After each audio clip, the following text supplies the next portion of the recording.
Every relationship hides a story, and every story carries pain. Welcome to Cheating Stories Insights, where truth bleeds through words. The knock on my door was too cheerful. When I opened it, my brother was already grinning, and behind him stood my mother, her eyes gleaming with something colder than pride. "We had the house signed into my name," he said, voice dripping with triumph. "You're out by Friday." Just like that. No hesitation, no shame.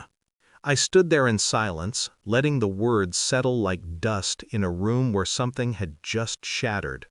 Then I smiled. Small, controlled. "You really think I'd let that happen?"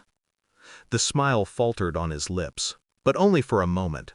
He thought I was bluffing. They both did. The betrayal wasn't surprising, only the speed of it. My grandparents had left me everything: the estate, the money, the land. They had trusted me, maybe because they knew I was the only one who saw them as more than walking wallets. But in my family, loyalty was a currency long since spent. I'd seen the way my mother whispered into my brother's ear at gatherings, how she leaned on him, prodding him to act bolder, to demand more. She had always favored him, the younger, the reckless one. And me? I was the obstacle. So when they stood at my door that night, smug and certain, I knew this wasn't spontaneous. It was planned, papers signed, strings pulled. And yet, their confidence told me they hadn't thought far enough ahead. That was their mistake. I didn't confront them. Instead, I spent the next few days as if nothing had happened. I walked through the halls of the house my grandparents built, touched the carved banisters, smelled the faint scent of cedar that still lingered in the walls. This place was more than property. It was memory. It was blood. And they thought they could snatch it away with forged signatures and cheap tricks? What they didn't know was that months earlier, long before they hatched their plan, I had moved the estate into a trust, ironclad, protected. No transfer could overwrite it, no scheme could touch it. But I said nothing. Silence was my blade.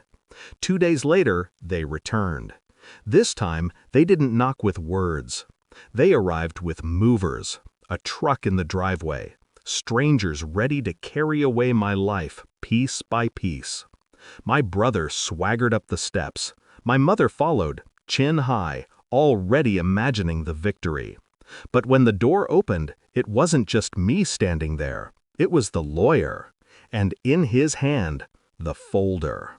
My brother froze mid-step, his grin curdled. "What's this?" he asked, voice a shade thinner than before. I didn't answer.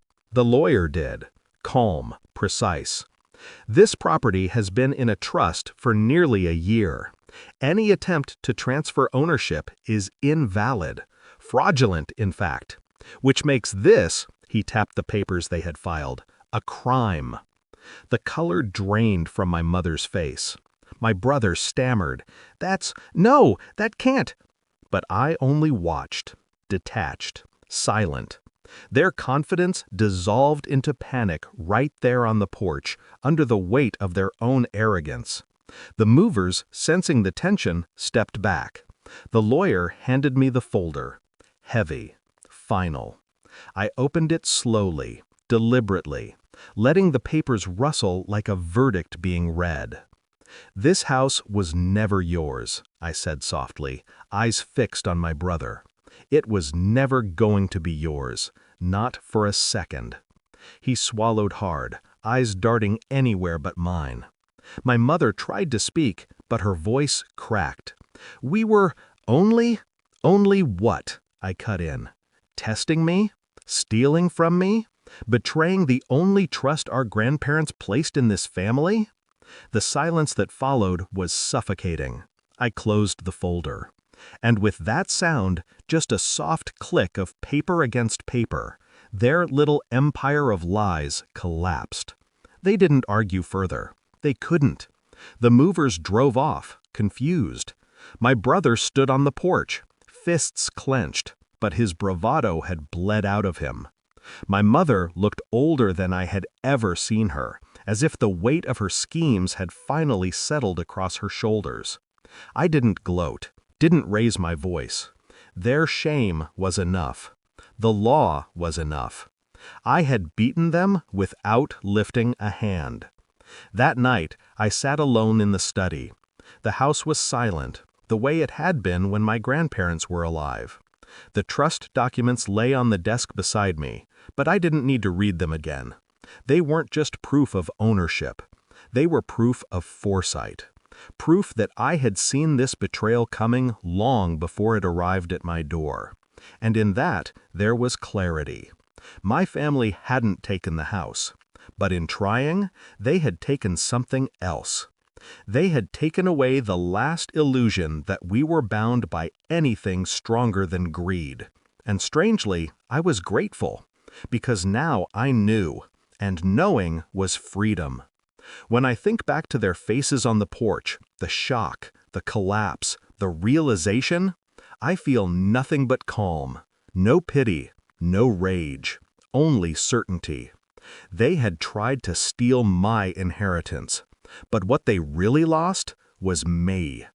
And as I turned off the light that night, letting the house rest in its silence, one thought cut through like glass.